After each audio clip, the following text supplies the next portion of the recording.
Hi, everyone. Since about halfway through last year, we've started to hear more and more about Ethereum, and we've got expert and someone who's really passionate about Ethereum, Tom Miller from, where are you now? Mulaney?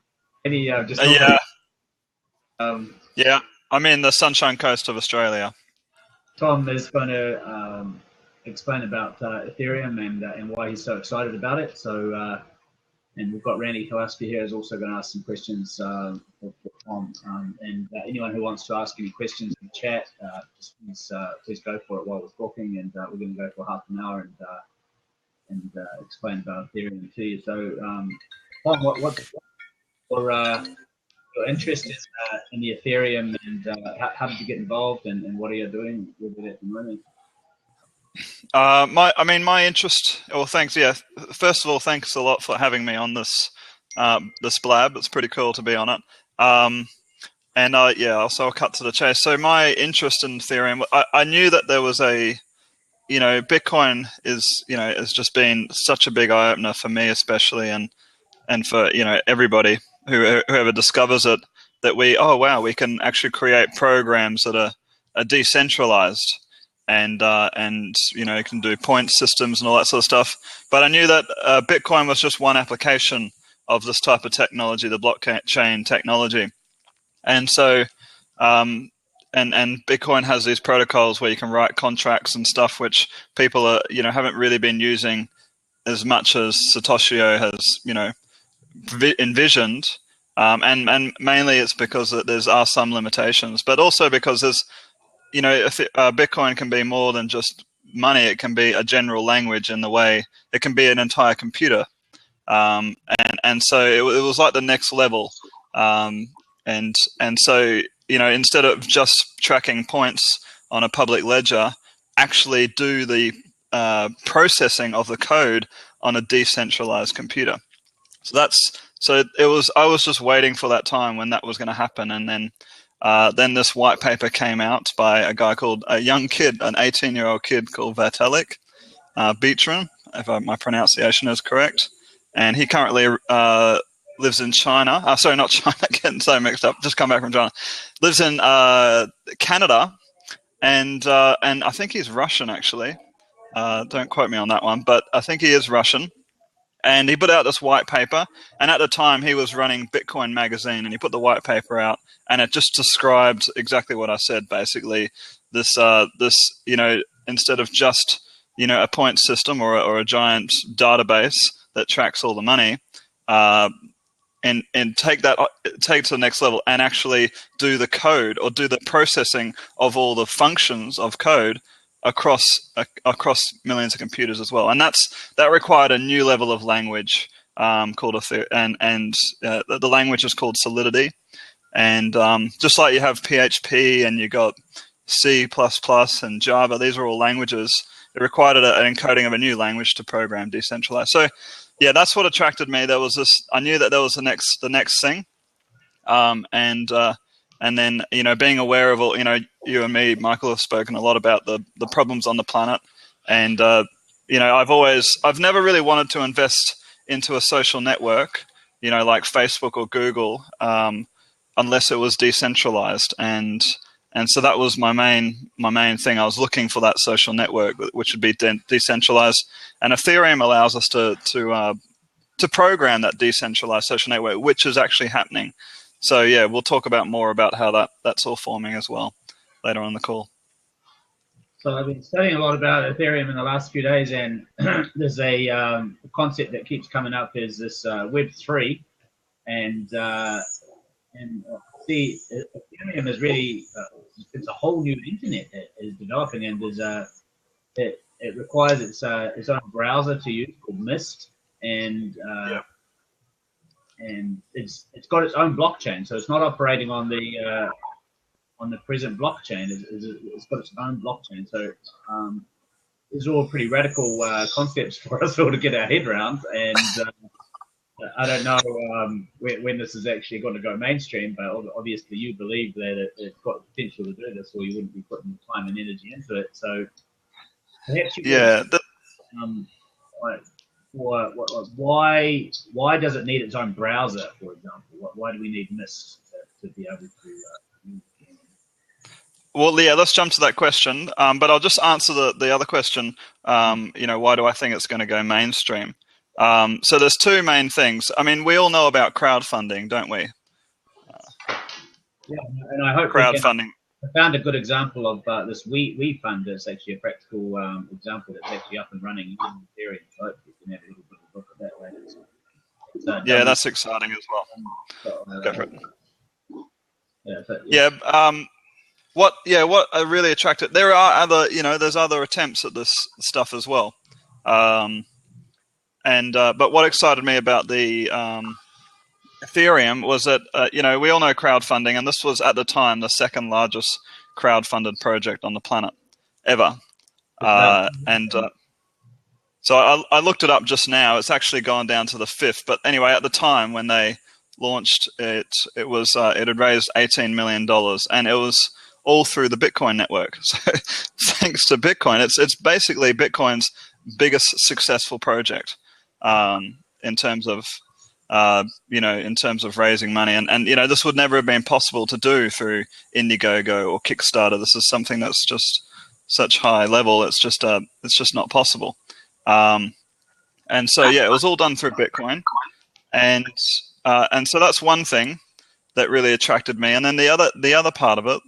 So it's actually gone down to fifth now, but the other part was it's a completely decent, just the feel of the whole thing, pretty much. It's attracting the best minds on the planet. Every time I have a conversation with these blokes and these people and these women, they're just saying things that I just get blown away by, and so that's really the big things that have attracted me. And the next question was? The next question is about just a basic layman's terms explanation of the new browser. So we all know about what a browser is, but why Mist and why is it necessary, and basically yep. how's it different? Yeah. Oh, without getting too technical, when the internet first came about, it was just like command prompt. It was like computers talking to each other. So that's the state of Ethereum right now. We're at the frontier release where it's actually just, command prompt. There's no browser interface like we see here. Like I've got buttons that I can press now. So Mist, when that launches, that's going to be the first, clickable buttons, user interface browser for Ethereum, so that, us laymen or non-programmers can use Ethereum and interact with it. It doesn't totally need its own browser. I mean, it can run in the background of current browsers. It's just more effective. It's like, think of it like, at the moment we've got the two-wheel drive version of the internet, but something this cool, can do a lot more. That these browsers that we currently use, they're the two-wheel version. We want to use the four-wheel drive version. And one of those things, if you use the new browsers coming out, is there's no chance of being, all your internet usage being tracked, basically. So that's a pretty cool thing. None of that stuff can happen. And there's just a level of security that we haven't had, ever before on the internet. So, that's big reasons for the new browser. Did you see some photos of the Mist browser or some screenshots of what it might look like? I did. I've been having a look at this at Ethereum.org and in some other places. So it's when is it hoped that this will actually come out for people to use? Mist browser is probably going to come out in 1 or 2 months from now. Yeah, so and that's when I think that the first bit of mainstream will start happening.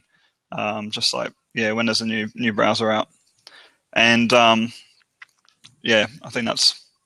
And so there's a currency around the Ethereum, and people can get rewarded for working on the platform, and this is just Ether. Can you explain about Ether and how this works? Yeah. So Ether. Think of Ether like it's kind of like the fuel for Ethereum. So Ether, in order to stop, obviously spamming, and also to, make the transactions really efficient so that people are not clogging up this world computer, there's a currency called Ether, and so you spend just a fraction of Ether every time you start using this decentralized virtual machine. Every time you do processes. And one of the main reasons, we use this decentralized virtual machine is like when we want to have a transaction that we need to that we want to truly trust. So, for me, I mean, we all come to these sorts of things for different reasons, but one of my reasons is I don't go to I don't trust things on a centralized social network. Like I advertise a lot on Facebook right now, and they're choosing, my suggested bid. But how do I really know, that these bids are really what it is? Are they actually just inflating it? Like, how do I know that? Like at the moment, I'm paying 15 cents per click, and but I don't really trust it. I'd rather have that part of that component of the website be be processed by the Ethereum computer. So then I have true trust that really is the real cost per click and not a for-profit company just inflating their prices so they can make more money. So it's those sorts of those types of transactions that will be really powerful to introduce massive trust.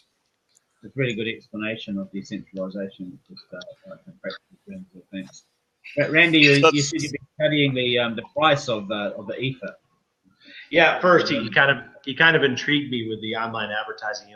I've been in the RTB world, the real-time bidding world, for a long time, and I'll give you a perfect example. It's Site Scout, and Site Scout is an RTB platform that's very popular among businesses, and they have a built-in 150% profit margin when you're doing the ads. So if you're getting 10 cents per click, I mean, it's really only costing them what, 3.5. So they're making a lot of profit off of their ads. And I'm sure Facebook's doing the same thing, especially when you use their suggested prices. Now, as far as Ethereum or Ether is concerned, obviously I got into this business originally because of the profits and the possibility of the world having a decentralized currency. How do you see Ether working alongside Bitcoin? Is it just going to be a possible other currency that's going to be parallel, or do you think it could possibly overtake Bitcoin in the future? I think it's a funny question. Like the main reason is because if you go to the Ethereum the web page, one of the first things that you can do is it's just a platform. It's literally a platform for creating currencies, and so somebody, say for instance, wants to go and create a currency, they can use the Ethereum language to do that, and so they've carefully designed the Ether currency in the hopes that it won't be used for speculation so much, but more that it's more valuable as just keeping it for processing power on the decentralized computer.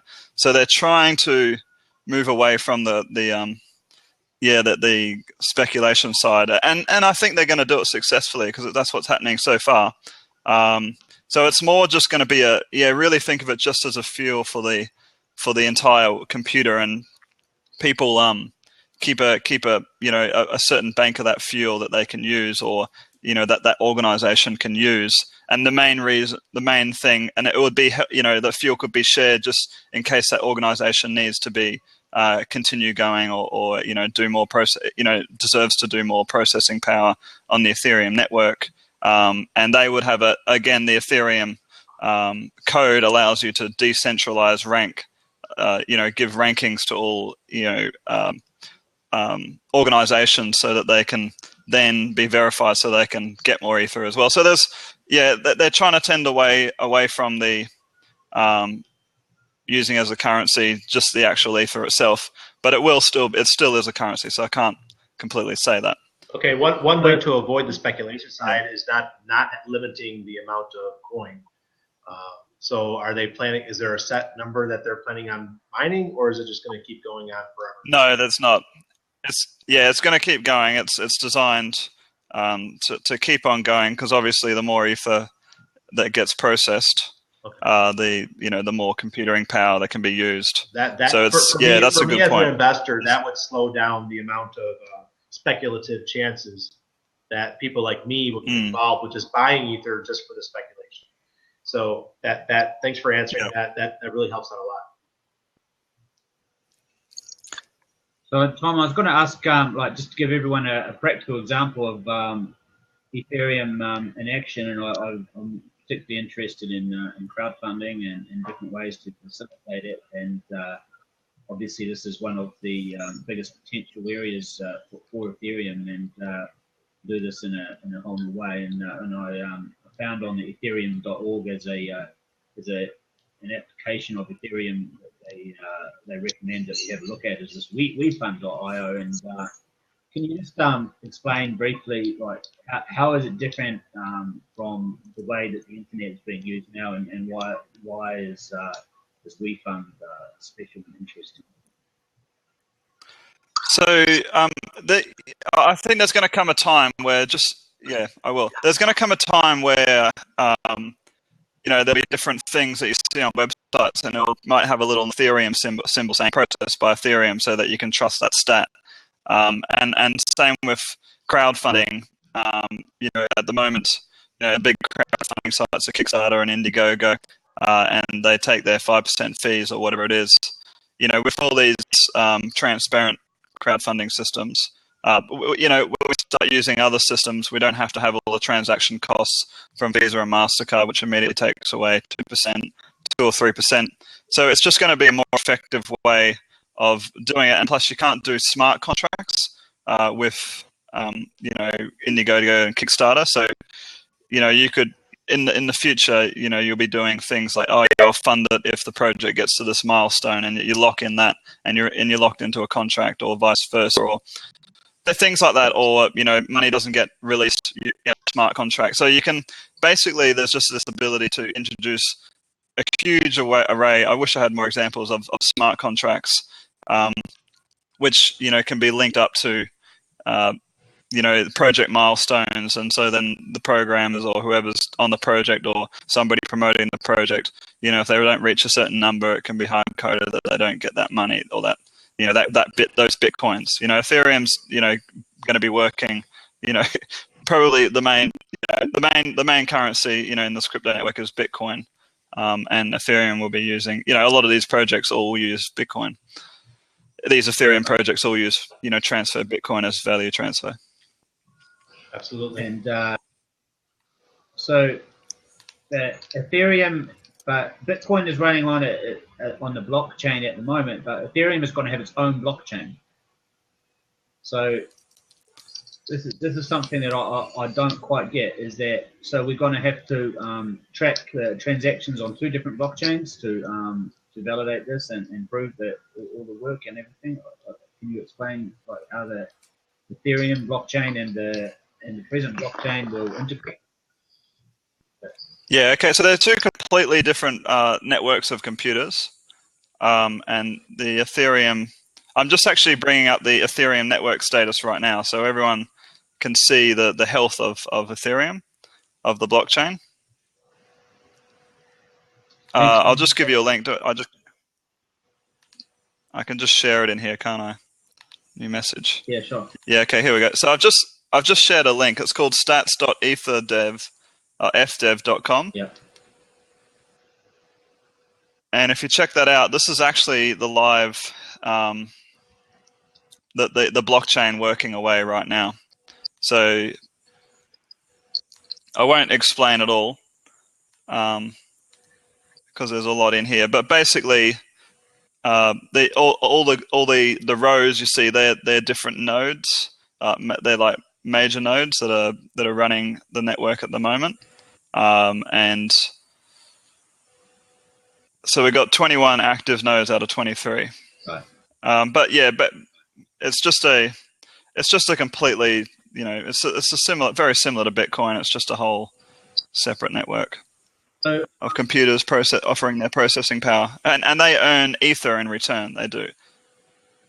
So the last thing that I want to talk to you about is, thanks so much for all this explanation. It's really great. It's a lot for people to understand, but I hope that everyone who's interested will look further and further into this. So in the last 3 or 4 days, there's been a lot about discussion about the future of Bitcoin and where we're going, and we're learning that the R3 like group of 42 different banks. They want to develop their own internet money and control it, and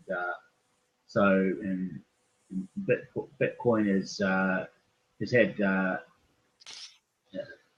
remarkable take up really in 2015, and a lot more people are using it, and this is it's now on the tipping point of going mainstream, and I'm a little bit concerned that with the banks like moving to have their own currency like this, and obviously the huge amount of power to like discredit Bitcoin, as we've seen in the last 3 or 4 days. They can buy TV stations and buy newspaper articles and do whatever they like pretty much to discredit anything or anyone. How will this, and you might be able to explain that this is not a dilution of energy, but I'm just a little bit concerned about the dilution of energy between clever developers like increasing the ability to use Bitcoin and the Ethereum project, and these developers, are they working together, or is there a dilution of energy possibility, do you think? Because it's going to be a huge fight going on into the future to stave off the efforts of these banks, because you want to know that they control the dollars and cents at the moment, and they want to control the internet money as well, and take their 3 or 4% or whatever of every transaction that happens. So what do you see happening with this? I see it as uncontrollable. There's too many developers out there that are aware of these issues, and there's just, it's just gonna, they can't compete with the innovation. I mean, that's why Bitcoin came around, because it was time for a change. They just can't compete, and now Bitcoin has just opened up more and more minds. So I don't really seeing it being much of an issue in the future. Like all these dApps, these decentralized apps, are untouchable by lawyers and bankers or governments. So they can't really turn this off. And when these browsers come out, people are just going to experience more empowerment when they use the Mist browser. There's not going to be any advertising. They're going to be able to do exactly what they want to do. They'll have their bank account right there in the browser. They'll have their reputations right there that they can drag around on their browser. They're just going to feel more empowered. It's just going to be, they're going to get more done. It's just going to be a completely new experience. It's going to be kind of like the type of power that a very wealthy banker has right now when he's sitting at the top of his New York building, and he's moving his chess pieces. That's the type of power that you'll have when you use these browsers. You'll have all your funded projects. You can set a rule that 2% of all your money goes into funding these projects, and then they're smart contracted into you getting, as those projects become successful, you getting residual money back as well. So it's just that whole idea of residual money will actually be around because of these Ethereum browsers, which is not possible in these older browsers. So this really is. So it's just Web3. This is what the concept of the Web3 is. This whole different new way of using the internet.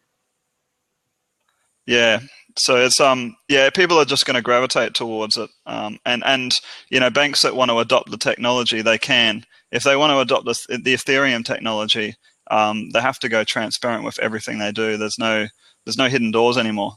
So that's part of the code. That's part of the way it works. We all have to work together. And that's the same with Bitcoin. Bitcoin will just continue to do its thing and be part of this whole system as a form of shifting money around, which is doing increasingly successful now. And there's now moves for Bitcoin that they're going to double the processing power on each block on the blockchain. So it's going to enable more and more people to use Bitcoin at double the speed of the transactions. So this is it's going to be good as well. And there's all these new currencies and things. I've just been studying Dash, for example, which is able to process. Yeah, that's very exciting. Anonymous coin.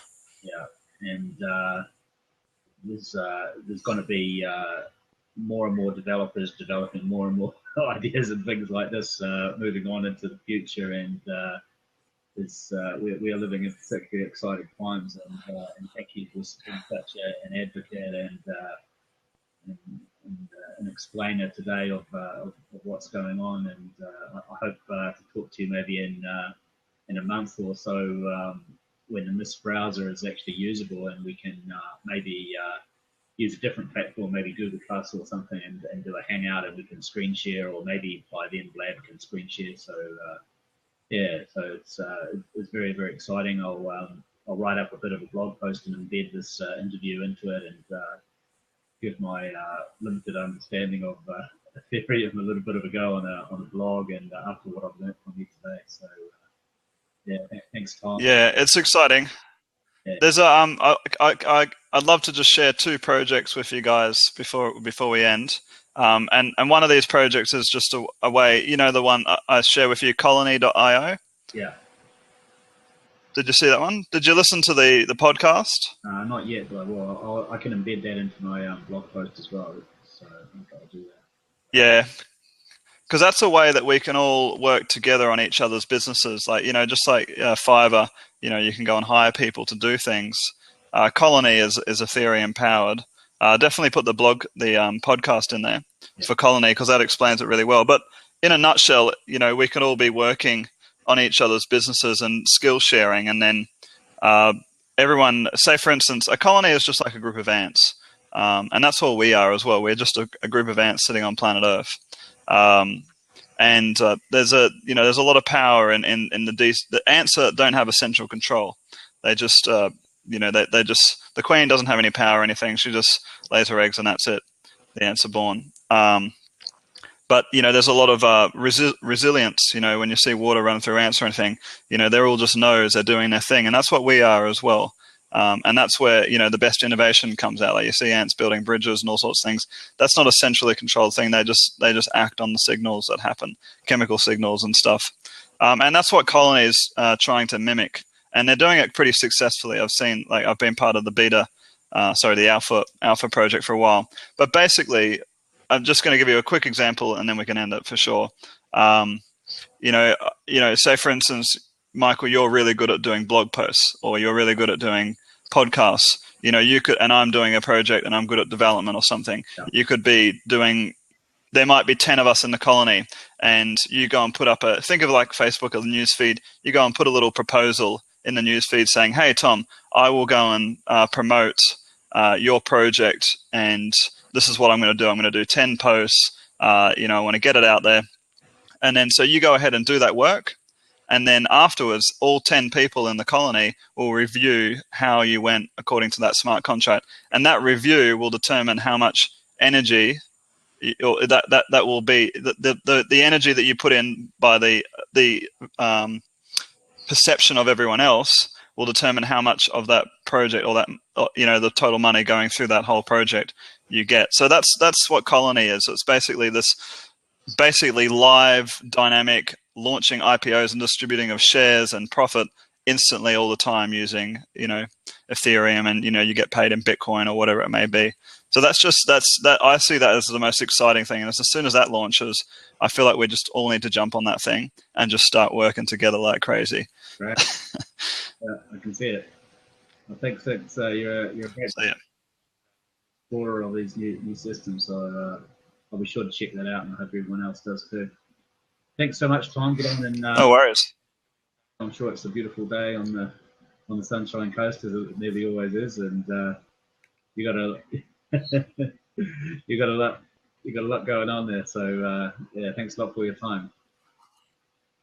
No worries. Thank you very much, guys, and thanks Randy as well for having us.